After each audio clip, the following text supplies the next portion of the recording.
dentro de la División de Protección aquí en Ginebra, Suiza.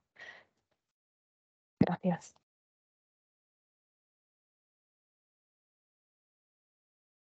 I'll go next then.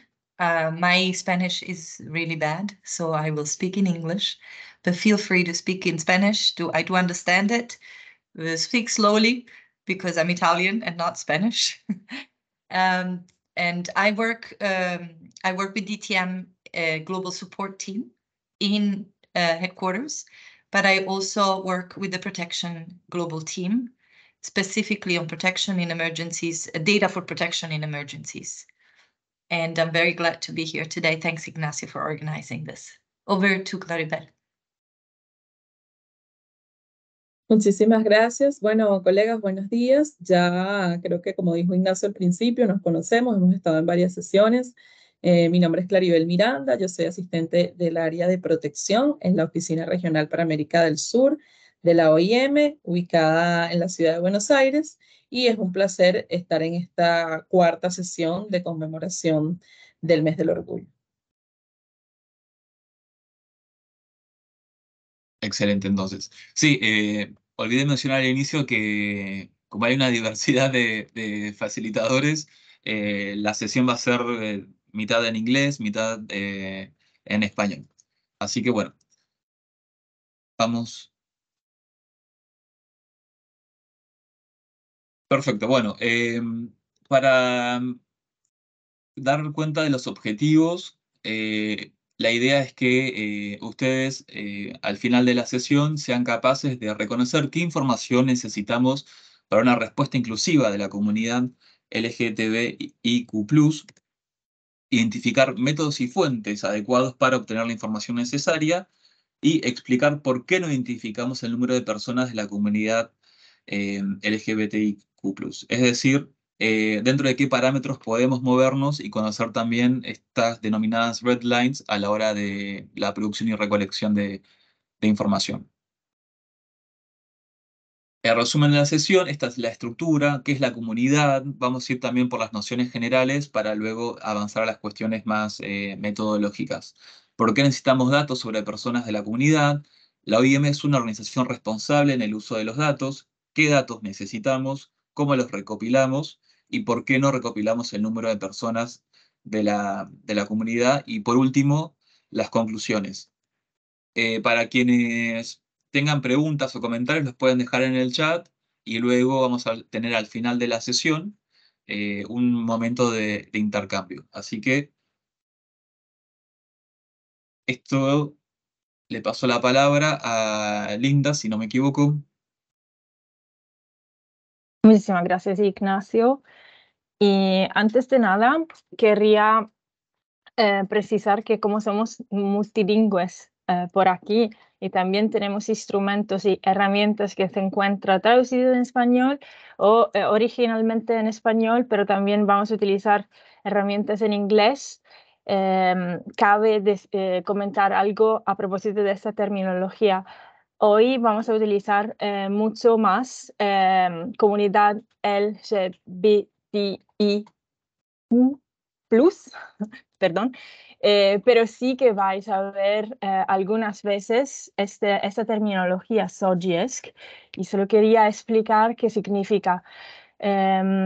Hablamos de personas, es un acrónimo en inglés y se explica como personas con diversas orientación sexual, identidad de género, expresión de género y sus características sexuales. Entonces, si veis esa terminología, que no se confundan.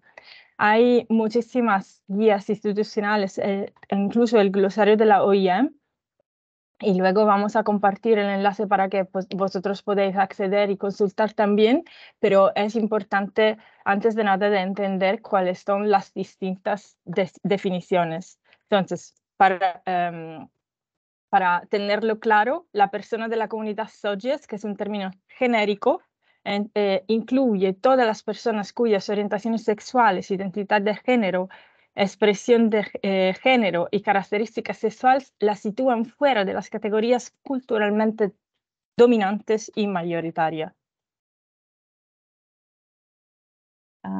Okay.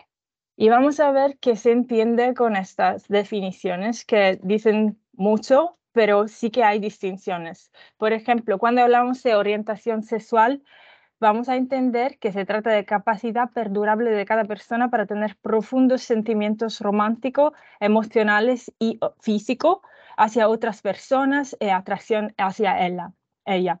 Abarca hetero, homo, bi, pan y asexualidad, así como una amplia gama de otras expresiones de orientación sexual. Este término, se dice, se refiere a la preferencia sexual, el comportamiento sexual, el estilo de vida y la forma de vida cuando se describen los sentimientos de que hemos hablado. Y se distingue de la identidad de género que describe mucho más la experiencia de género interna e individual profundamente sentida por la persona, que puede corresponder o no al sexo que se le haya asignado al nacer o con el género que se le atribuye la sociedad. Incluye el sentido personal del cuerpo, que puede o no implicar un deseo de modificación de la apariencia, o también la función del cuerpo por medios médicos, quirúrgicos o otros medios. Y además se distingue de la expresión de género, que describe algo que las personas utilizan como nombres, pronombres, comportamiento, vestimenta y aspectos que permiten interpretar los géneros de otras personas. La expresión de género no es necesariamente un reflejo exacto de la identidad de género. Las personas con distinta orientación sexual, identidad de género o características sexuales diversas no necesariamente tienen una expresión de género diversa. Entonces, es importante entender que las personas no tienen una orientación sexual, identidad de género o características sexuales diversas y pueden tener también una expresión de género diversa. Son conceptos que tienen distintas shades, nuances, y lo ves que indican algo distinto. Las características sexuales son las características físicas de cada persona relacionadas con el sexo, incluidos los cromosomas, las gónadas, las hormonas sexuales, los genitales y las características físicas secundarias que emergen en la pubertad. Como veis, cada uno indica una dimensión distinta, aunque parecen similares. Estaba intentando... Oh, ok. No tengo el control, Ignacio, o a lo mejor sí. Si no te molesta cambiar, lo siento. No, podemos continuar a la próxima, si posible. Gracias.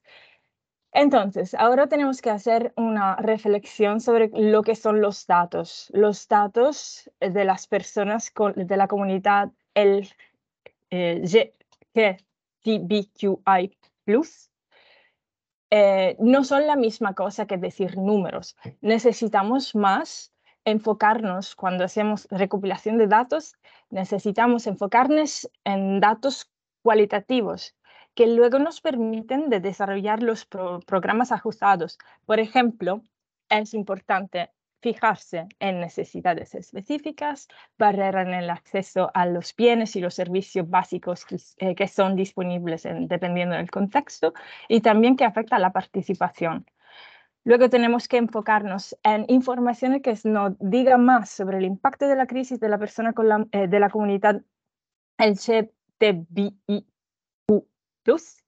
los riesgos, los recursos, las necesidades y las prioridades, el acceso a la asistencia humanitaria y la protección, el marco jurídico y las prácticas legales, porque luego vamos a ver que esto tiene una influencia muy importante en comentar más el tipo de acceso a los servicios que son disponibles. Y tenemos también que enfocarnos en el contexto cultural, las capacidades de la comunidad, recursos, mecanismos de resiliencia, facilitadores, incluyendo redes y organizaciones comunitarias. En último, tenemos que brindar mucha atención a los riesgos y los recursos relacionados con la interseccionalidad con otras características.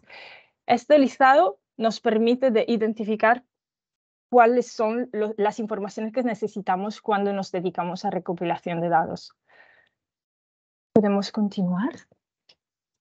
Entonces, como aquí no estamos solos, pero vamos a hacer una sesión un poco más interactiva, mi pregunta para vosotros es, ¿por qué necesitamos datos sobre personas de la comunidad LGBTIQ+?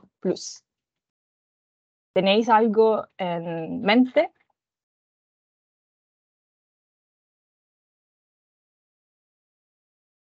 ¿Tenéis una idea que queréis compartir? ¿Nadie? ¿Nadie tiene una idea por qué necesitamos los datos y no los números? Si quieren puedo usar el micrófono o el chat. Sí, exactamente. El micrófono también, ¿por qué no?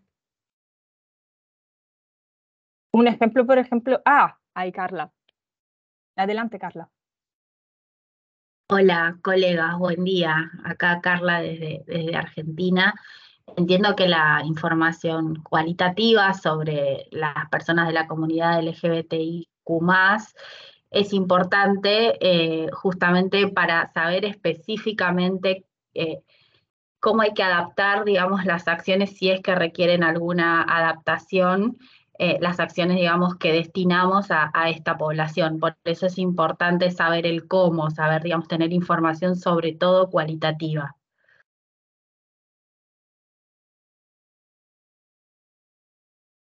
Excelente, Carla, muchísimas gracias. Y ya veo que también otro colega, Luis, nos dice que tenemos que recopilar esos datos para hacer adaptación programáticas, pero también por temas de seguridad.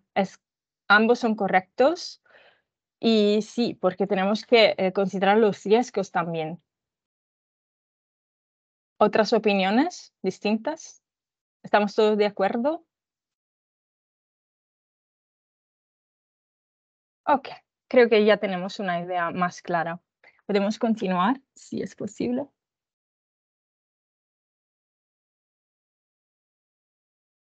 Sí.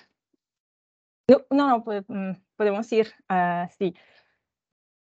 Ahora tenemos que reflexionar sobre lo que estábamos diciendo sobre marco legal, porque dependiendo de esto y dependiendo de distintos países y regiones, hay un acceso que puede ser más grande o más limitado a esos servicios. Entonces, hacia esa dirección tenemos que elaborar nuestra reflexión, considerando también que en algunos países incluso se encuentra criminalizado. Podemos continuar.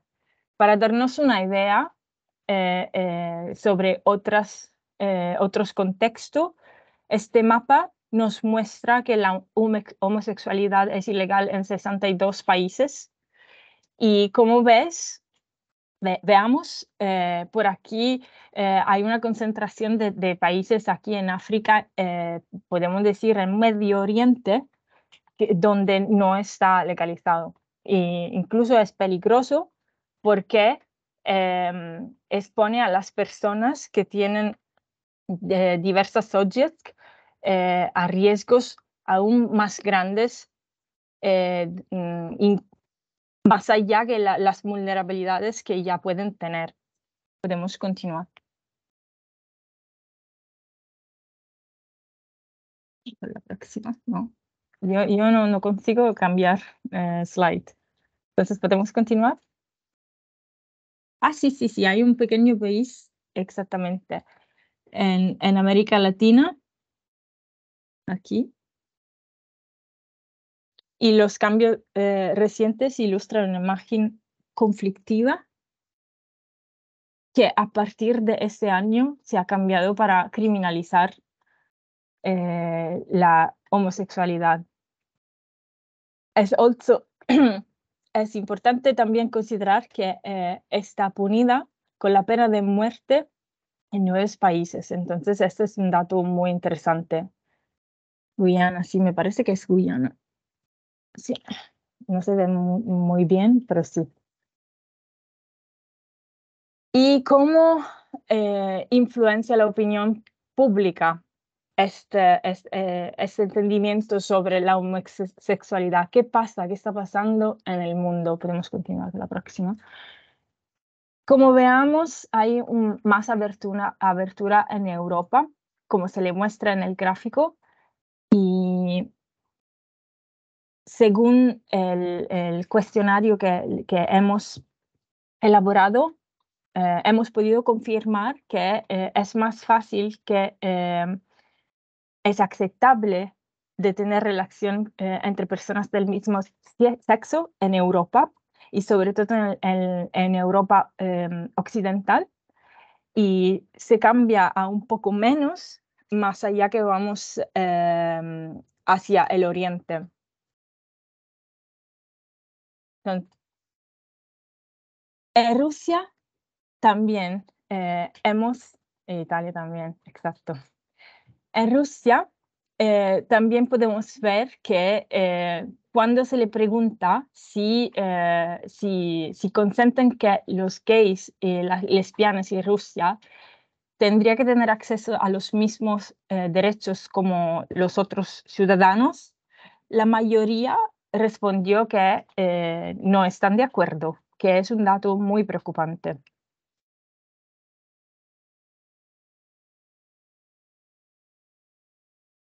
Bueno, y si le echamos también un vistazo a lo que está pasando en Ucrania con relación a la opinión pública, y si la sociedad podría aceptar la homosexualidad, vamos a notar que la mayoría responde que no tendrían que aceptar.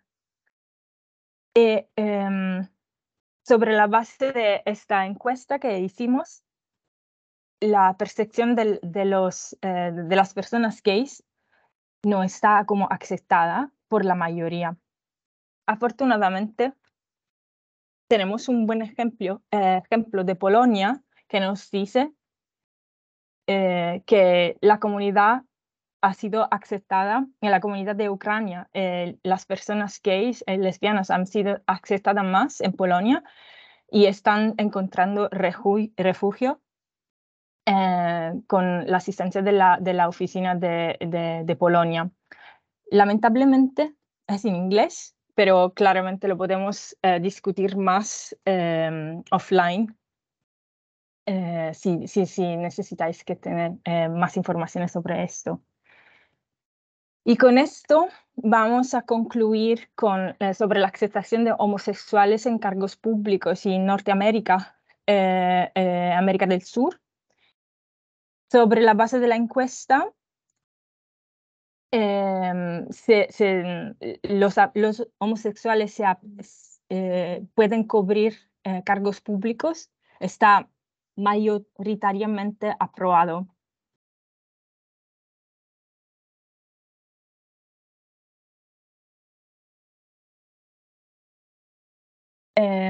Hay también un informe de Human Rights Watch del 2020 que habla más sobre lo que pasó en el Triángulo Norte, como dicho, y que explicó que hay muchos episodios de violencia que están conectados con pertenecer a comunidad LGBTIQ+. Y esto representa un factor de riesgo sobre que nosotros tenemos que concentrarnos, sobre todo para proteger la seguridad física y para facilitar el acceso a servicios en caso de vulnerabilidad. Algunos, según este informe, luego vamos a compartir también el enlace para saber más, pero sí que hay muchísimos factores que están ligados al pertenecer a este grupo o a esta comunidad específica, incluso en el contexto de la familia.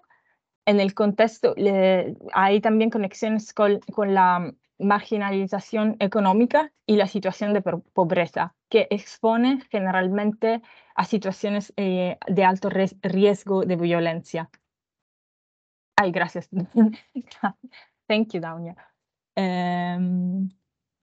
Y luego, aquí yo termino y paso la palabra a Claribel, que nos va a hablar más de un estudio que ha sido realizado por la OIM sobre los riesgos para los migrantes en América Latina. Muchísimas gracias, Linda. Bueno, la idea de esta parte de la presentación es que podamos retomar un poco, ya lo vimos en la primera sesión, pero vamos a retomar un poco enfocado en la parte de datos del estudio que hicimos hace unos meses en la Oficina Regional para Sudamérica desde Buenos Aires sobre los riesgos de protección que presenta la comunidad LGTBIQ+, cuando atraviesa las fronteras terrestres que componen nuestro continente y cuando tratan de instalarse en las comunidades de acogida. Este fue un estudio que hicimos en casi toda Sudamérica, con excepción de Guyana y Surinam, y nos permitió conocer un poco cuáles son los perfiles de riesgo y los perfiles de protección que tenemos en la población migrante en Sudamérica a través de un análisis combinado de entrevistas que realizamos, de encuestas que también realizamos y de análisis bibliográfico de otros estudios que han hecho cada país de Sudamérica respecto al tema. El detalle de cómo hicimos las entrevistas, de cómo recolectamos los datos, de cómo hicimos las encuestas, lo vamos a ver en la sesión de la semana que viene. Esta vez lo que vamos a hacer es un poquito mencionar para que tengamos todos o para que estemos todos en la misma página cuáles fueron los resultados de este estudio para que tengamos un poco un panorama general de cómo es la situación de la población migrante LGTBIQ+ en nuestra región, en Sudamérica. Si pasamos a la siguiente diapositiva, por favor. Bueno, nosotros usamos para construir los factores de riesgo y los factores de protección, los 4 niveles del manual de determinantes de vulnerabilidad, del modelo de determinantes de vulnerabilidad que está en nuestro manual de protección de la Organización Internacional de las Migraciones, para medir los factores individuales, familiares, comunitarios y estructurales que pueden o no constituir un riesgo para las personas migrantes de esta comunidad que se trasladan a través de nuestra región, de nuestro continente. Así que vamos a ver los resultados y toda la estructura del estudio de los hallazgos con base en este modelo. Pasamos a la siguiente, por favor. Bueno, yendo un poco a los factores individuales, que fueron los primeros factores que analizamos, nosotros lo que hicimos fue un análisis de ciertos factores que afectan a todos y todas las migrantes, pero que afectan más a la comunidad LGTBIQ+. ¿Y qué encontramos a nivel individual como un factor de riesgo? Pues nosotros encontramos como un factor de riesgo que una parte de la comunidad LGTBI, específicamente las mujeres transgénero, tienen una mayor preponderancia a cuando migran a abandonar ciertos tratamientos médicos que estaban realizando o que estaban tratando de realizar en sus países de origen. Y esto constituye un factor de riesgo cuando están cruzando las fronteras, sobre todo si cuando llegan a los países de destino no tienen la posibilidad de sumarse al sistema de salud pública y obtener el tratamiento necesario para las diferentes enfermedades que pueden estar atravesando. Este riesgo es para toda la población migrante, es decir, no es un riesgo único de la comunidad LGTBIQ+, pero vimos que específicamente en la comunidad transgénero era un riesgo que se repetía más y que estaba más presente. A su vez, vimos que en general en toda la comunidad LGTBIQ+, los factores de protección, es decir, lo que permite que la comunidad pueda enfrentar esos riesgos diferenciados, son básicamente los siguientes. Primero, las personas de la comunidad LGTBI que conocen la ruta, que saben por dónde van a transitar, pueden no solamente evitar los peligros geográficos, sino también evitar los riesgos de violencia, porque las personas que tienen características sexuales, identidad de género o una orientación sexual que no es heterosexual o que no es cisgénero, tienen mayor riesgos de ser víctima de violencia. Entonces, cuando esas personas saben por qué fronteras van a atravesar y cuáles son los peligros, tanto geográficos como sociales, pues pueden disminuir el riesgo de ser víctima de violencia. Lo mismo pasa cuando son personas que transitan por rutas habilitadas y que son rutas regulares, porque el problema se da sobre todo cuando se transita por rutas irregulares por la falta de documentación o por los cierres debido a diferentes circunstancias. También vimos que cuando las personas egresan de un país con toda su documentación de identidad válida y vigente, pues tienen más acceso a servicios, más acceso a empleo, más acceso a recursos emocionales y de salud, y a su vez tienen más acceso a la ruta de protección, porque vimos que dentro de las fronteras de Sudamérica existe una red de ciertas organizaciones, tanto de protección en general como de protección específica para el colectivo LGTBIQ+, que si las personas la conocen, tienen mayores posibilidades de protegerse de cualquier tipo de acto de violencia si se acogen a esta red y si se apoyan en esas organizaciones, tanto ONGs como organizaciones de la sociedad civil, como organizaciones internacionales, que tenemos programas especiales de protección y de apoyo a esta comunidad. Si pasamos a la siguiente, por favor. Bueno, también analizamos, como lo dijimos al principio, cuáles son los factores familiares que pueden constituir un riesgo para la migración de personas LGTBIQ+. Y lo que vimos fue que tal como pasa en las personas que no son miembros de la comunidad, quienes migran sin apoyo de sus redes familiares están en mayor riesgo de ser víctimas de violencias al momento de migrar, especialmente si se trata de la comunidad transgénero femenina, que fue la comunidad que hallamos en nuestros estudios que tiene mayor nivel de separación familiar. De hecho, encontramos en las encuestas y en las entrevistas que hicimos que la razón por la que muchas personas transfemeninas migran, incluso personas menores de 18 años, es precisamente porque fueron desplazadas de sus hogares, porque su familia, al conocer su identidad de género y su orientación sexual, no quisieron seguirles prestando el apoyo o simplemente tuvieron que abandonar la casa porque no podían soportar más los actos de violencia constante hacia su persona y se vieron en la necesidad de emigrar. Entonces, por eso decimos que el abandono familiar y el estar lejos de sus redes familiares es un factor de riesgo que aplica a toda la comunidad migrante, pero específicamente más a la comunidad LGTBIQ+, y aún más específico a la comunidad transfemenina. A su vez, vimos que, por supuesto, los migrantes que tienen familiares que les puedan apoyar o redes de apoyo, redes de contención, pues tienen mayor posibilidad de disminuir esos ataques violentos o de minimizar el daño que les puede producir en sus vidas algún tipo de acto de violencia. Pasamos a la siguiente, por favor.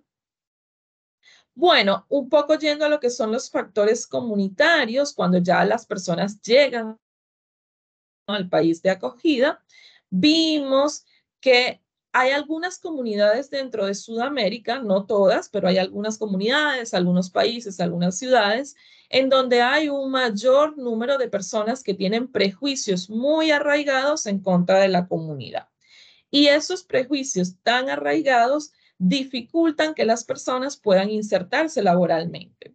Conseguir empleo, sobre todo empleo regular, es algo bastante difícil para todos y todas las personas migrantes, pero para la comunidad LGTBIQ+ es más difícil porque nos han contado a través de las diferentes entrevistas que en algunas entrevistas de trabajo las personas se niegan a darles la oportunidad de contratarles, incluso siendo idóneas para los cargos, por el tema de la discriminación, por el tema de que no se ve bien, sobre todo en el sector comercio, que una persona que tenga características sexuales, identidad de género o expresión de género no dominante, pues esté trabajando en ese lugar. Entonces, como el comercio es la principal actividad económica de nuestro continente o de nuestro subcontinente, es un factor de riesgo el pertenecer a esta comunidad porque dificulta aún más la ya difícil tarea de conseguir un empleo siendo migrante. A su vez, los migrantes y las migrantes que van a comunidades un poco más abiertas, donde hay menos prejuicios o donde los prejuicios están menos arraigados, incluso encontramos algunas ciudades de América Latina donde está mal vista la discriminación hacia la comunidad LGTBIQ+, pues por supuesto tienen mayores oportunidades tanto de encontrar trabajo como de encontrar a su familia y a una red de amistades que les puedan brindar contención. Pasamos a la siguiente, por favor. Bueno, por último, analizando un poquito cuáles son los factores de riesgo estructurales, encontramos que en algunos países y en algunas ciudades de Sudamérica, pues hay leyes que son discriminatorias para la comunidad LGTBIQ+, como por ejemplo el no poder formalizar una unión entre dos personas miembros de la comunidad, el no poder casarse, el no poder adoptar, el no poder adecuar sus documentos de identidad nacional al género autopercibido. Y esos sistemas migratorios rígidos que no le permiten a la comunidad LGTBIQ+ ejercer sus derechos, hace que también sean personas que estén en riesgo de no poder integrarse correctamente o de no poder integrarse completamente a los países de destino. Y esa falta de integración hace que, por supuesto, sean más tendientes, especialmente las personas de la comunidad transfemenina, a trabajar en mercados de trabajo que tienen condiciones muy precarias, que no tienen las más mínimas garantías, como contratos, salarios, horarios justos, protección sindical, y eso hace que se encuentren en una situación de mayor vulnerabilidad, porque el no poder encontrar un empleo digno, un empleo de calidad, les recluye en la pobreza y en la exclusión social extrema. A su vez, encontramos como positivo, como factor de protección, que en varias ciudades y en varios países del continente hay una gran presencia de ONGs, organizaciones de la sociedad civil y agencias de cooperación que tienen una gran cantidad de programas especializados para esta comunidad y que prestan un apoyo y una contención muy importante, sin la cual la verdad es que sería bastante difícil el proceso de integración de estas personas. Pasamos a la siguiente, por favor. Bueno, ya un poquito para concluir, lo que nosotros encontramos en este estudio, que próximamente va a estar disponible, le estaremos enviando a todos y todas, es que en líneas generales, las dificultades diferenciadas que tienen las personas de la comunidad respecto al resto de los y las migrantes es que tienen mayor riesgo de tener una vulneración del derecho a la identidad, especialmente las personas transgénero que tienen un documento de su país de origen que no se corresponde con su género autopercibido. También encontramos dificultades de acceso al empleo por estos estigmas y toda esta discriminación de la que hablamos. También encontramos dificultades de acceso a la vivienda digna, ya que algunos arrendatarios y arrendatarias también por un tema de prejuicios se niegan a alquilar a personas que pertenezcan a la comunidad de manera abierta. Y también vimos una vulneración del derecho al libre desarrollo de la personalidad, porque algunas personas migrantes nos contaron que ellas y ellos, sabiendo de la discriminación a la que se podían enfrentar en los cruces fronterizos o en su vida en las diferentes ciudades de América Latina, pues ocultaban su identidad y ocultaban su orientación sexual para un poco pasar desapercibidas y no tener que enfrentar esas situaciones de discriminación. Entonces, todo eso la verdad es que genera un nivel de estrés bastante amplio en muchas personas que lo encontramos en este estudio.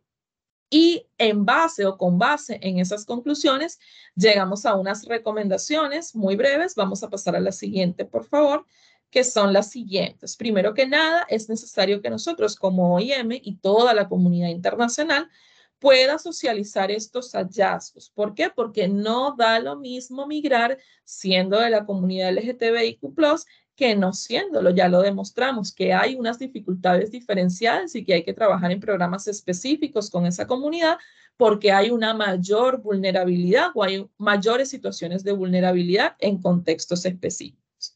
También la segunda conclusión a la que llegamos es que tenemos que abogar por leyes que promuevan la igualdad de derechos en toda la población LGTBIQ+, y que incluyan a la población migrante, porque hay muchos países que ya tienen un pleno acceso a derechos de esta comunidad, pero cuando llega una persona migrante, pues es un poco más difícil porque trae los documentos de su país de origen, porque tarda mucho para hacer el cambio. Entonces tenemos que abogar porque esos derechos se universalicen en nuestro subcontinente y que sean de acceso rápido, gratuito y eficiente. A su vez, concluimos que tenemos que avanzar en acciones que permitan que la comunidad LGTBIQ+ tenga confianza en las instituciones estatales que les atienden, porque muchas veces por temor a represalias, por temor a deportaciones, las personas, aún teniendo las instituciones donde pueden hacer las denuncias por discriminación, no las hacen. Entonces nos cuentan a nosotros que fueron discriminadas, por ejemplo, laboralmente o a la hora de conseguir una vivienda, pero como no hacen la denuncia por miedo a las represalias y por miedo a una deportación, entonces eso se queda en un término anecdótico o bibliográfico, pero no se ejecuta una denuncia y se sigue repitiendo. Por último, la conclusión que llegamos es que el papel que cumplen las organizaciones, sobre todo las ONGs, que se especializan en comunidad LGTBIQ+, es fundamental, porque ellas tienen todo el paradigma y tienen toda la cosmovisión, tienen todo el marco para atender a esta población. Entonces nosotros lo que tenemos que hacer es tratar de fortalecer a esas organizaciones sociales para que ellas puedan prestar los servicios especializados que necesita la comunidad.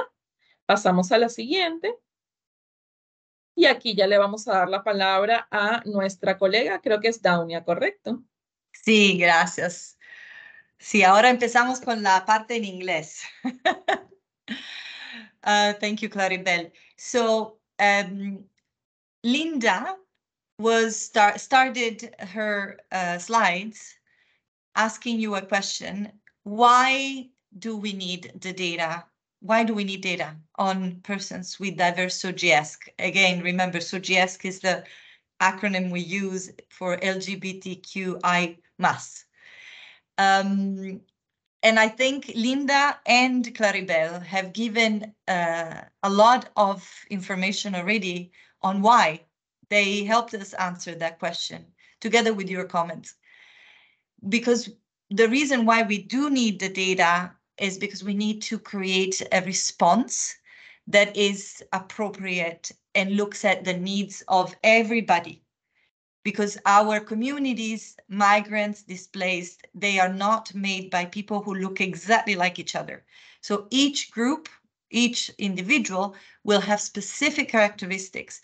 And persons with diverse SOGIESC do need us to think through how we adapt our response, our services, how we advocate for government and countries to provide their services, because they have different additional risks.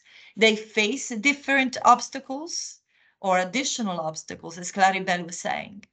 So data help us design a response that is inclusive of persons with diverse SOGIESC, meaning that also takes into account specific needs, priorities, resources of persons with diverse SOGIESC, and within the SOGIESC group, within that bigger definition of each group, because not all the groups are the same. You heard Claribel talk about transgender women specifically, because people with different sexual orientation might have a different, might face different risks and obstacles than women that are transgender women. So data will help us design and implement a response that is inclusive of persons with diverse SOGIESC. And let's go back to our main principles, humanitarian principles, but really at the basis of everything we do with IOM. We need to give a response that is impartial, that is not based on any characteristic of the person or the group, but it's based on the need. And so we need to know the specific different additional needs, risks, access, and obstacles, and resources as well. So nothing of sex, race, gender orientation, none of them should be influencing access to our response. And therefore, we need to make sure our services and our response are accessible and inclusive of everybody. Next one, please, Ignacio. So what should we do? Well, before we even look at data collection, we need to do a few things. And this is for everybody, for every program, for every level, for people working in the field, for regional colleagues, for field colleagues, for country offices, and for people in HQ as well. We always make sure that our programs are tailored for everybody, meaning that we need to plan our programs, activities, projects, keeping in mind that there are people with diverse OGS that will be in need of us accessing our programs. So we need to make it possible, easy, safe for persons with diverse OGS to access our programs.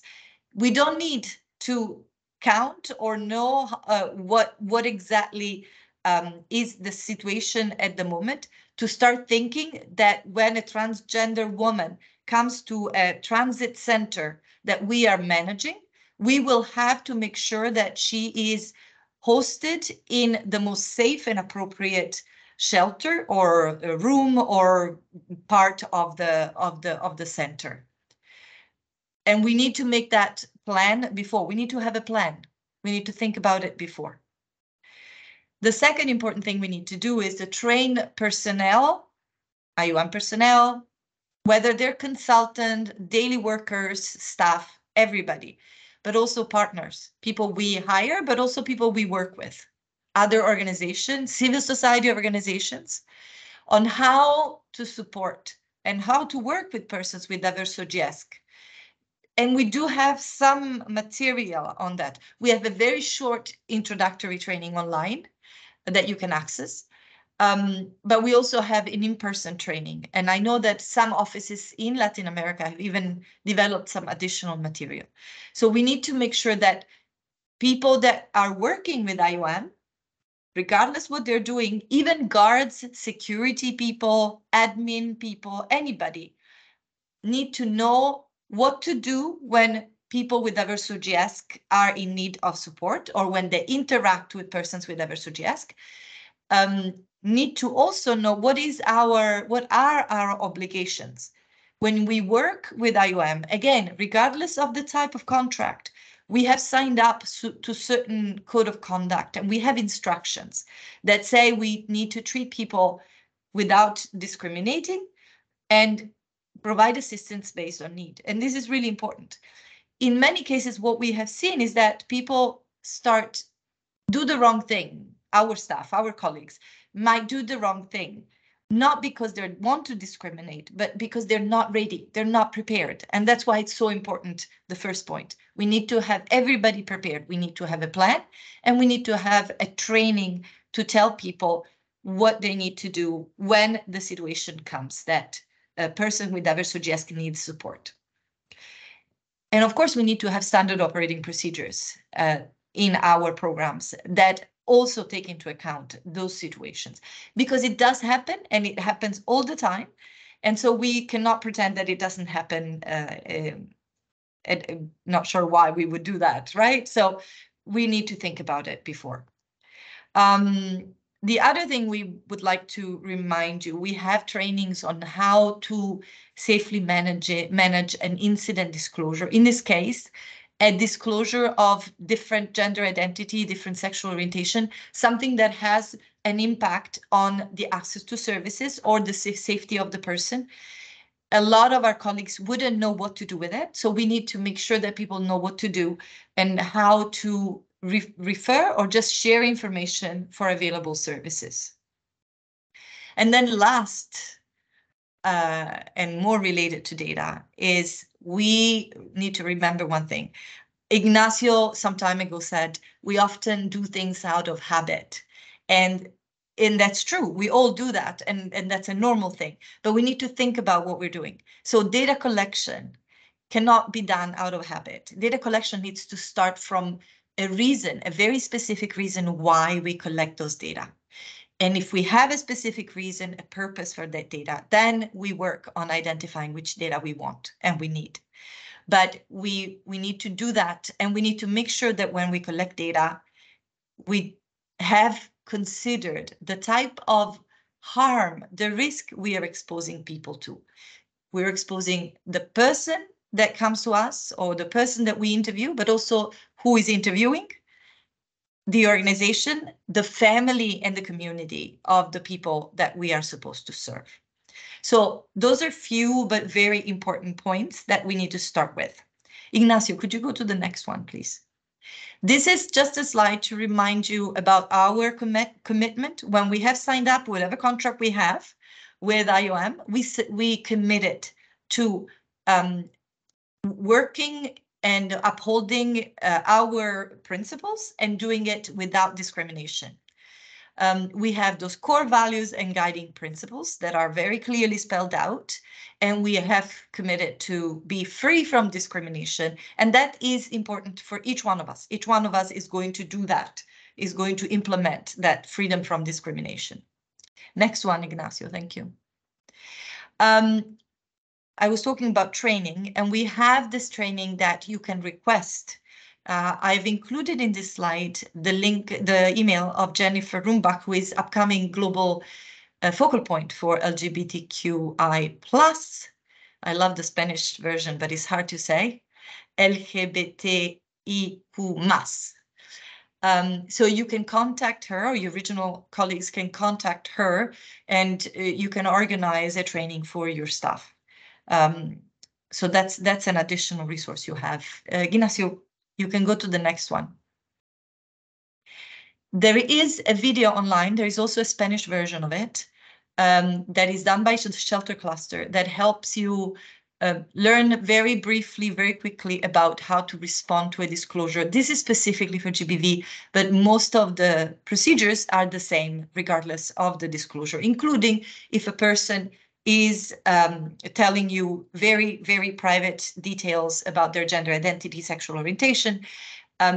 How do we manage that? How do we provide the service without putting that person at additional risk?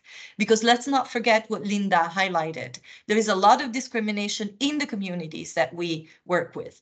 And then there are even legal implications sometimes. So we need to make sure that we do not expose people at risk just by mismanaging that type of disclosure and the information we receive. I also included 2 training resources that are online that you can access anytime. Now they're in English, so I just hope that soon we'll get them translated into Spanish. Next one, please, Ignacio. You can go next one as well, yeah. So remember that every community we work with in our organization, in the migrants, in the refugee, in the IDP communities, in every country, there are persons with diverse SOGIESC.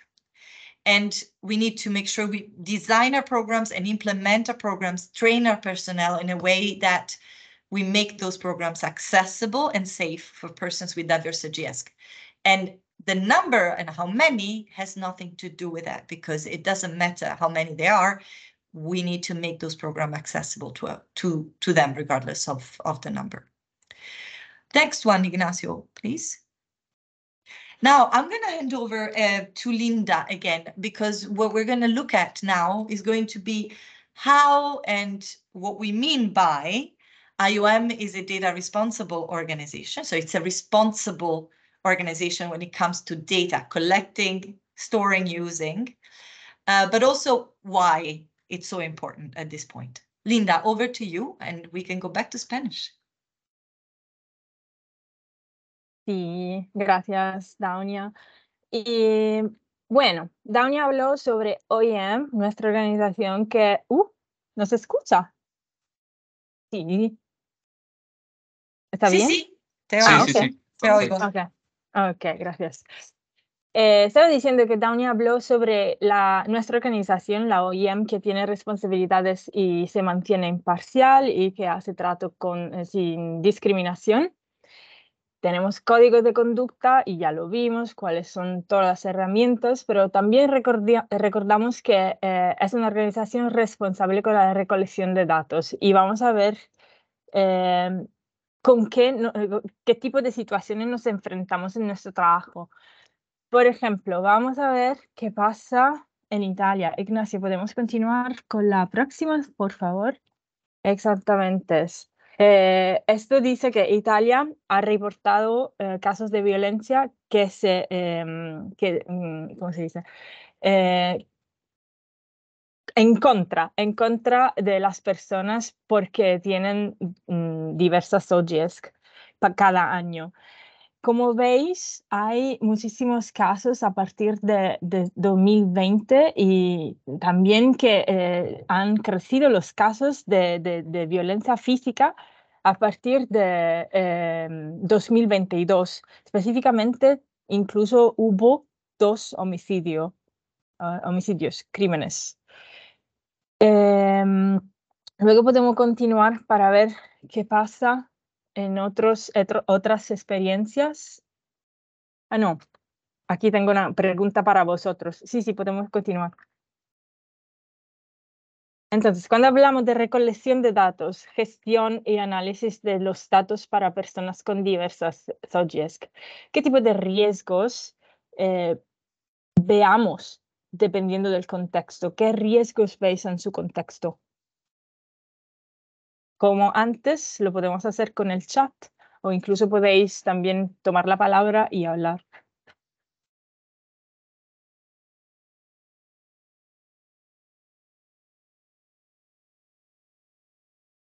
¿Nadie? ¿Queréis compartir vuestra experiencia de riesgos?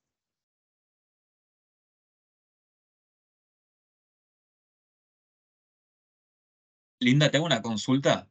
Sí, Aquí también se podría mencionar los riesgos que tiene el personal de OIM que se identifica como dentro de la comunidad, también como para pensarlo en más ampliamente. No solamente. absolutamente sí es pertinente, pero a lo mejor Daunia puede decir más sobre esto. Daunia, we are talking about, okay. We are talking about the case of staff that are also no, exposed to- comprendo, sí, seguro, Ignacio, seguro. Okay. Y tenemos también un colega que nos dice la exposición, aumentos de sus riesgos de seguridad para las personas con diversas SOGIESC en contexto de conflictos armados cuando se identifican las personas. Claro, absolutamente sí. Gracias, Cristian. Y Carla, adelante. ¿Qué tal? Otra vez desde Argentina, comentar una situación que tuvimos en el SAC de Argentina con una colega miembro de la comunidad LGBTIQ+, a la que lamentablemente, y luego lo elevamos al área de género, pero se le estaba negando un tratamiento de fertilidad por ser miembro, digamos, por su orientación sexual, digamos.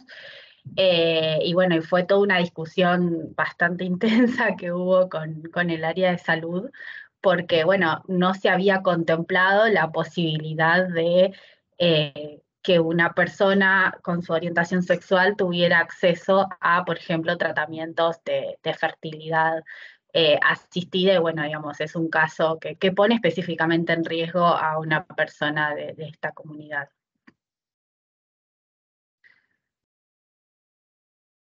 Muchísimas gracias por compartir esta experiencia que es muy pertinente, de hecho.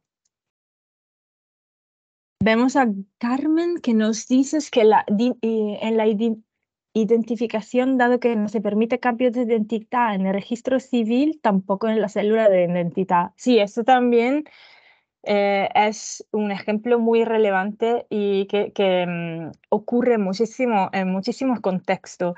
Y de hecho, esto también fue uno de los resultados de nuestra investigación global sobre las vulnerabilidades y la protección, bueno, necesidades de protección de los migrantes con diversas SOGIESC. Absolutamente sí, confirmado. Daunia, please. When I was talking to somebody from who worked in a country in Latin America for an earthquake, there were IDP camps, desplazados, and the DTM at the time, many years ago, was asking how many persons with diverse SOGIESC are there in this camp, because we wanted to be sensitive, we wanted to be inclusive. The community of persons with diverse SOGIESC came to tell us to stop doing that. Unfortunately, while we were trying to collect data, we were exposing some of the individuals and the groups that did not want to be exposed at that moment. So they really asked us to stop doing that because we were not really helping in that case. So I guess what I'm trying to say is that there are risks linked to identification. I don't know if that's what Christian was mentioning, I was referring to, or raising the profile of people that unfortunately have to use the invisibility as a protection mechanism while they are temporary in a transit camp or in an IDP camp. So I think it's really important to remember that we need to ask the people involved before we go ahead and do certain types of data collection. And one good practice is to ask the organizations that work for people with diverse OGS whether or not they consider something to be problematic or not, risky or not. So I would, yeah, that's my comment. Over. Muchísimas gracias, Daunia. Pienso que podemos continuar a ver qué pasa en los temas contexto. Muchísimas gracias, Ignacio. Entonces, hemos hablado de casos incluso de violencia que se atribuye a personas con diversas OGS en América Latina. Así, aquí os pongo el enlace para ver que hubo un estudio por la Corte Interamericana de Derechos Humanos que nos ha dicho que se han ocurrido más que 600 asesinatos por hombres gay, lesbianas o personas transgender que estaban motivados por su identidad sexual. Y esto se produjo entre enero 2013 y marzo 2014 en América Latina. Entonces, hay unos expertos que creen que este dato puede ser una estimación no tan acurada, contando que muchas jurisdicciones en América Latina no han los requisitos necesarios para que las autoridades locales se registren o persiguen un asesinato como resultado de odio en contra de las comunidades LGBTQ+. Pero para daros también una idea, en Brasil hubo más de 270 asesinatos solo en 2012. En Reino Unido, en 2020, 2/3 de las personas LGBTQI+ habían experimentado violencia o abuso en contra de estas personas. 3 de cada 10 habían sido objeto de violencia física, alrededor del 29%, y 2 de cada 10 personas habían también sufrido violencia sexual. En Estados Unidos se ha reportado casi 200 incidentes de violencia, y lo que representa también un aumento de 3 veces en comparación con 2021 y 12 veces en comparación con 2020. Luego os voy a compartir todas las fuentes para lo que estamos comentando ahora. Y en Europa también, en 2022, un activista fue torturado y asesinado por familiares en Azerbaiyán. En Oslo, 2 personas murieron y 20 resultaron heridas tras un ataque frente a un bar gestionado por personas LGBTIQ+.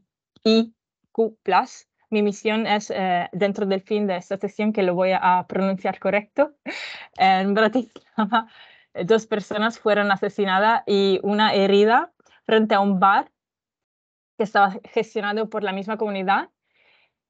También hubo casos en Estonia, Georgia, Bielorrusia, Macedonia del Norte. Hay un listado muy largo de casos parecidos. Entonces, esto nos puede dar una idea de cómo estas personas son objeto de violencia solo por el hecho de pertenecer a este tipo de grupo. Luego, Ignacio, si podemos continuar con la próxima, vamos a ver qué pasa en el contexto de Perú. Vemos que hay muchísimos informes que hablan sobre violencia e inacción por parte del Estado. Al mismo tiempo, vemos que en Chile, podemos continuar con la próxima solo para dar una idea. En Chile registramos avances hacia criminalización de estos actos de violencia. Y luego podemos continuar. Lo dijimos al principio, que la OIM es una organización responsable para, en el contexto de recopilación de los datos. Y también tenemos guías que podemos considerar. Debemos adherirnos a los principios fundamentales identificados por el enfoque de integración y de protección. Y hay muchísimos materiales que están producidos por la misma organización. Nosotros luego nos encargamos de compartir todo el acceso, el link, el enlace a esas distintas fuentes.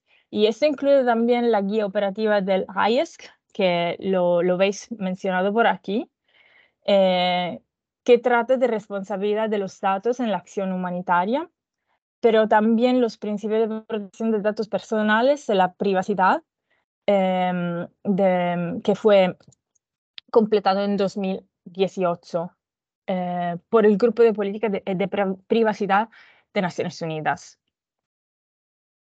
Unos principios que tenemos que guardar en mente son, primeramente, el principio del no dañar, y nosotros ya estamos familiar con ese principio, que significa que se debe prestar especial atención a recopilar solo los datos que no aumenten o no causen daño cuando se recopilen, almacenen, compartan, analicen y utilicen los datos de una forma que no cause daño a través de los métodos y fuentes apropiados.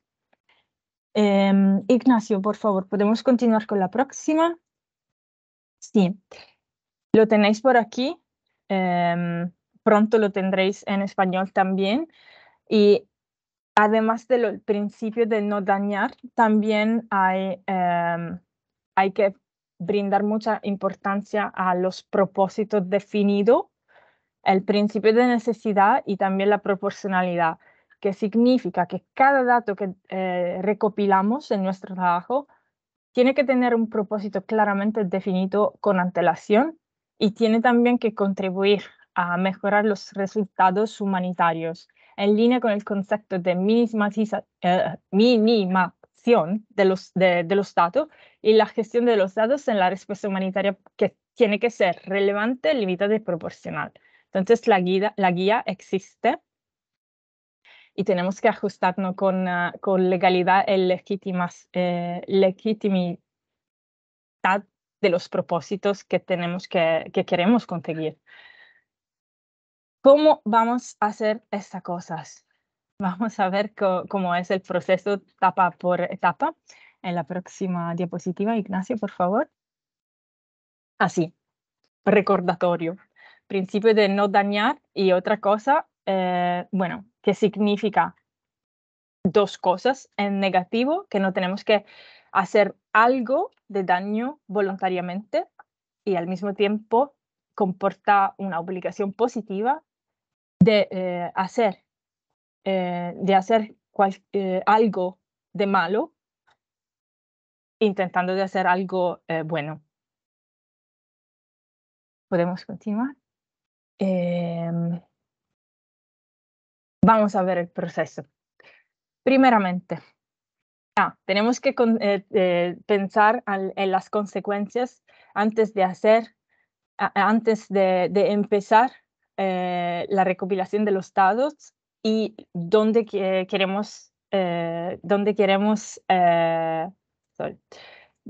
vamos a encontrar formas de prevenir el daño mientras que ayudamos a las personas que necesitan asistencia.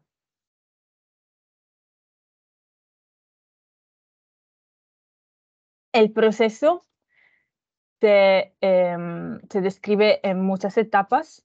Antes de nada, tenemos que identificar el uso de los datos que queremos recopilar. Y tenemos también que tener en cuenta qué decisiones van a ser tomadas con el tipo de información que tenemos recopilado. Estas decisiones y estos propósitos tienen que quedar claramente con antelación. Hay también una guía. Luego, ya veo que Daunia está compartiendo todos los enlaces, pero sí que hay un esquema de toma de decisiones para recopilar datos para personas con diversas OGSC. Así que lo vais a tener. De momento es en inglés, pero pronto en español, ¿por qué no? Luego, segunda etapa, identificamos la información necesaria que nos permite tomar esta decisión que pusimos en nuestro propósito. En tercer lugar, vamos a analizar los datos existentes y vamos también a evaluar si necesitamos recopilar nuevos datos. Es importante consultar también con otras organizaciones que asisten, ofrecen protección a personas con diversas OGSC. En cuarto lugar, si necesitamos recopilar más datos primarios, entonces tenemos que identificar con antelación el método y las fuentes que sean más apropiadas. Luego, tenemos que diseñar herramientas de recopilación de datos junto con expertos de datos y, si posible, también de evaluación. Expertos que tienen que ser familiares con el contexto, de tener conocimiento directo, expertos de protección y también colegas que trabajan en sectores relevantes con organizaciones que atienden a personas con diversas OGSC. Sería interesante preparar un plan de análisis de datos con antelación. Luego, es importante también realizar un análisis una evaluación de no hacer daño y cómo se pone en práctica para cada pregunta y conjunto de datos que tenemos que recopilar. Entonces, para hacer esto, podemos identificar el potencial de cada pregunta y ver el alcance y qué tipo de datos queremos extraer de nuestra recopilación para evitar dañar a todas las personas y organizaciones involucradas. Y eso es lo que comentábamos antes. Durante el proceso de recopilación de los datos, durante el almacenamiento de los datos, pero también durante el análisis mismo de los datos y el intercambio de datos si aplicable. Hay también una lista de verificación para para conformarnos al principio de no hacer daño, y luego vamos a compartir el enlace, el link. Hay alternativas a las preguntas que pueden hacer daño y es importante de volver a evaluar hasta que se encuentre una pregunta que sea más adecuada para evitar de hacer daños a las personas que estamos entrevistando. En último, es importante analizar conjuntamente con expertos de datos y evaluación y con expertos también de la materia, expertos sectoriales, de protección y los que mencionamos antes. Sobre todo porque ellos tienen un conocimiento profundizado de las personas con diversas OGSC en el contexto que estamos considerando. Recuerden, por favor, que hace falta monitorear si se hizo algún daño y para la próxima vez, si eso pasa, y esperamos que no, evitar o estudiar estrategias para evitar que en el próximo ejercicio de recopilación de datos se produzcan los mismos riesgos. En último, exacto. Así que sí. Podemos continuar con la última diapositiva. Gracias. Tenemos las herramientas.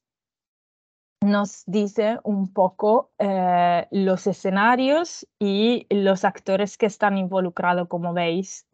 Yo creo, Ignacio, si tú le vas a presionar, van a aparecer cosas exactamente. Así que el checklist nos enseña un poco cuáles pueden ser los distintos escenarios. Si se hace daño a personas con diversas SOGIESC en el momento de recopilar datos, significa que las preguntas planteadas durante una entrevista son escuchadas por otros en la comunidad. Ese es un escenario que se puede producir. Otro escenario, por ejemplo, que puede ocurrir es que una de las preguntas es preguntar sobre las diversas SOGIESC de la persona. Esto lo dijimos que como somos organización responsable no lo tenemos que hacer. Sin escuchar la respuesta de la persona, el hecho que la pregunta haya sido formulada a esa persona es suficiente para que otros sean capaces de identificar que las personas entrevistadas fueron personas con diversas SOGIESC. Esto también puede ser otro riesgo. En último, la persona puede encontrarse discriminada, acosada y golpeada antes de ser forzada a salir de su refugio, o que otra persona venga a reemplazar a esta persona. Eso también puede ser un riesgo que se puede producir en el momento de recopilar datos. Otros ejemplos de daño a personas con diversas SOGIESC que en el momento de amanecer datos son durante la evaluación, por ejemplo, y en la gestión de los casos. Cuando una persona comparte información que puedan indicar sus diversas SOGIESC. Los miembros de la familia matan a la persona considerando que su diversa SOGIESC es algo que puede exponer a la familia también a vergüenza y daño. Eso también es un escenario que se puede producir. Hay miles de ejemplos, pero no podemos abordarlos todos, entonces voy a dar un par de ejemplos también de casos de daño a los entrevistadores y a la organización en el momento de recopilar datos. Puede pasar que una de las preguntas en el cuestionario es preguntar a un informante clave sobre las necesidades específicas de las personas con diversas SOGIESC. Y entonces hablar de los obstáculos que se enfrentan para acceder de manera segura a bienes y servicios básicos. El informante clave se puede ofender y se enoja mucho con el enumerador por lo que él o ella considera estas preguntas que sean inapropiadas e incluso que se hizo un insulto personal. En este caso, el enumerador teme por su seguridad y ya está como rechazado por el resto del pueblo. Entonces, hay que hacer evaluación de esa situación y los riesgos que se conectan con ello para evitar que se produzcan riesgos más grandes, sea para las personas involucradas, sea también para la organización. ¿Podemos continuar? Entonces, ¿qué hacemos para recordarnos? ¿Qué hacemos cuando hay preguntas que pueden producir riesgos? Cambiamos las cuestiones y luego hacemos una evaluación otra vez. Podemos continuar. ¿Qué cosas tendríamos que hacer?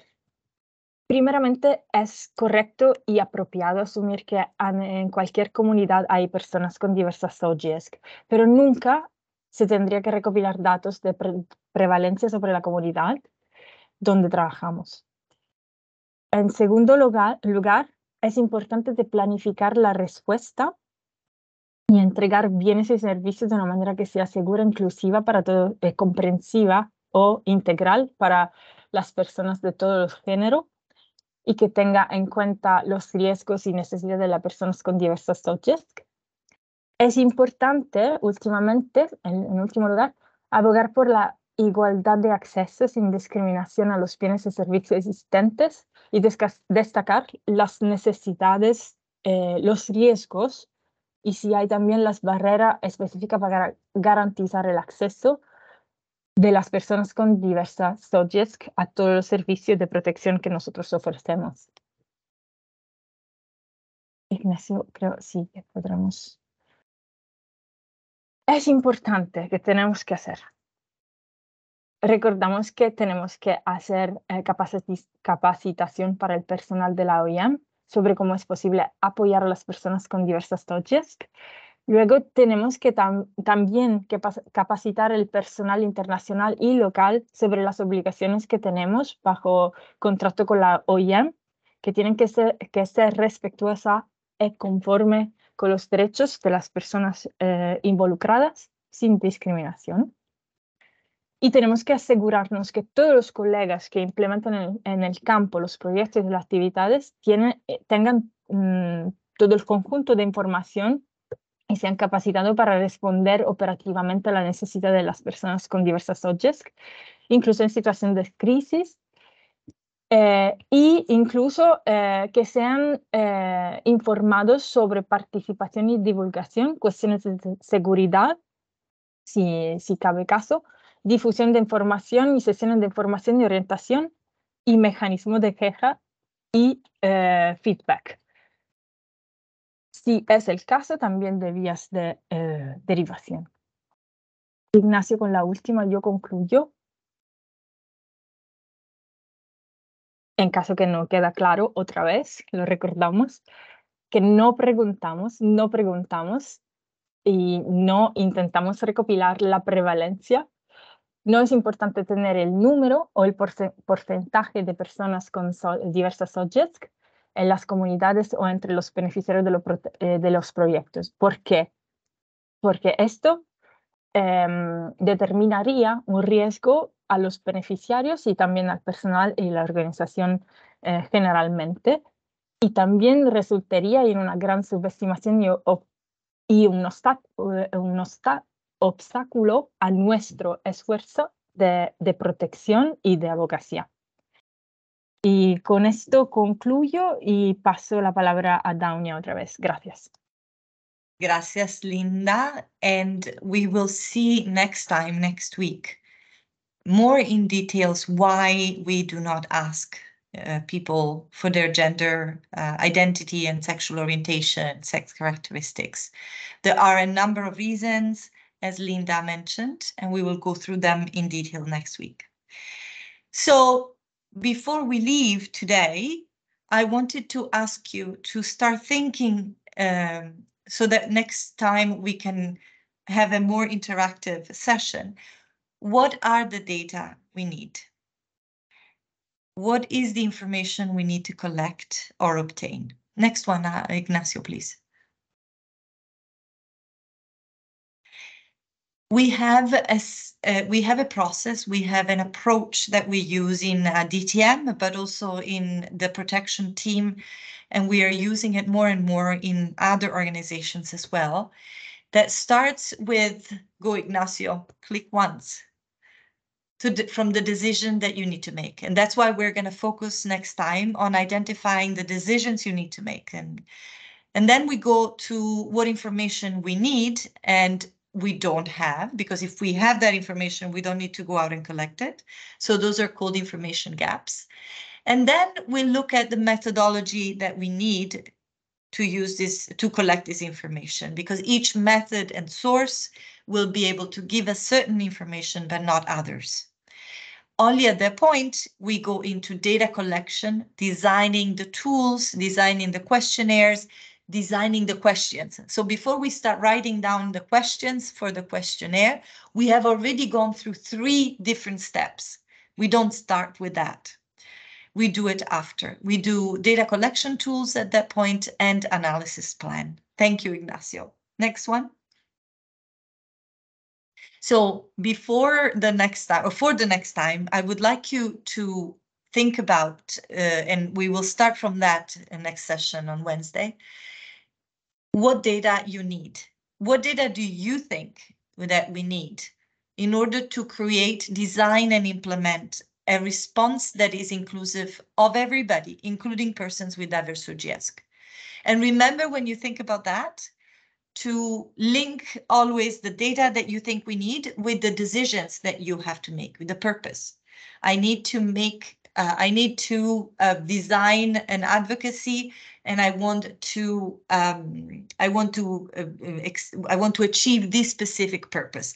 I want to design a program for this specific purpose. So everything that we think we need, every data we think we need, needs to be linked to a purpose, a decision that we need to make, for which we dig the data.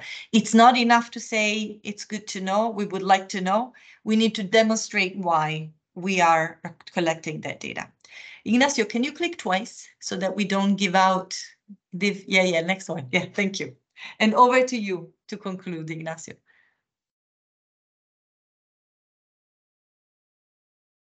Muchas gracias, Daunia, Linda y Claribel por toda la explicación de cuáles son los riesgos y los orígenes multiniveles que las personas migrantes y que son de la comunidad de la diversidad enfrentan al momento de migrar, y también sobre qué información no recolectar, la prevalencia o cuántos hay en un punto, en un lugar en específico, es algo que no vamos a preguntar porque no arroja información de calidad, y la incorporación de esa perspectiva de diversidad tiene que estar independientemente de sean muchos o pocos. Tenemos que estar preparados y preparadas para poder dar una respuesta independientemente del número.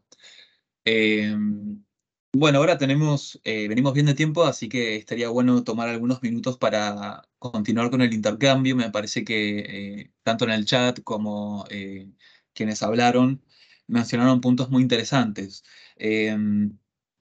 Partiendo de la base que, bueno, el foco tiene que estar en los datos cualitativos, partiendo de los riesgos que se identificaron en todos los niveles, buscando identificar las necesidades específicas. Otro punto muy importante es no querer empezar desde cero o reinventar la rueda, como decimos, ¿no? Sino poder acudir a estas fuentes de información que ya existen, primero hacer ese mapeo, esa revisión bibliográfica, por así decirlo, y también acudir a las organizaciones sociales que trabajan con población de la diversidad, porque ellos tienen el know-how específico, tienen la trayectoria, la experiencia, entonces para poder incorporar esta variable también intercambiar y dialogar con esas organizaciones. Otro aspecto importante que surgió fueron las capacitaciones, tanto a nivel interno para todos y las colegas, no importa si van a terreno, se hacen ETM o si son administrativos, pero que sí atraviesen estas capacitaciones, y luego puntualmente para los coordinadores y coordinadoras de ETM en el terreno y para los enumeradores es muy importante incorporar estas perspectivas, hacer los trainings. También les recuerdo que ante cualquier duda o consulta se pueden comunicar en materia de datos y de protección, se pueden comunicar conmigo, con Claribel, y también de ahí podemos redirigir la consulta con los colegas de la sede, con Daunia, con Linda. Así también podemos monitorear las dificultades o inconvenientes que encuentran en el camino. No sé si alguien quisiera aportar algún comentario o despejar alguna consulta.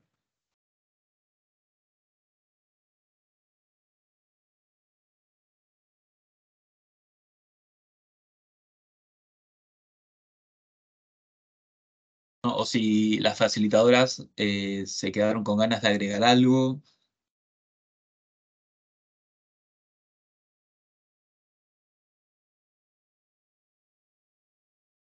No, de mi parte Ok. no. Ok, perfecto. Bueno, Entonces, aquí ya han puesto todos los links a las capacitaciones que existen. Esto es importante saber que son capacitaciones que ya están disponibles para poder acceder fácilmente. Entiendo que hay varias que están en español, pero bueno, tal vez alguna que otra falte traducir. Bueno, quedará como tarea. Eh, y bueno, les recordamos que la semana que viene vamos a tener la segunda parte de este taller enfocado en datos, donde vamos a explicar este MapTree sobre cómo ir procediendo para incorporar estas variables que hacen falta. Eh, Así que bueno, creo que estamos, que ya hemos concluido. Les agradezco a todos y a todas por participar. Vengan la semana que viene, así tienen asistencia perfecta en en las 5 sesiones. Y recuerden, a ver, voy a pasar a la pregunta anterior sin spoilear, eh, ¿qué datos necesitamos para una respuesta inclusiva? Y siempre linkeándolo a la necesidad eh, a la decisión que debe ser tomada.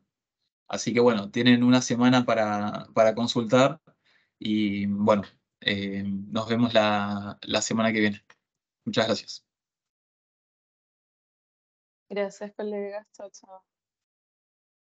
A Carla, no está. Ok. Muchas gracias. Gracias, colegas. Era un aplauso. Chao, Muchas chao. gracias. Chao, chao. Gracias, Ignacio. No, de nada. Dani, gracias a ustedes.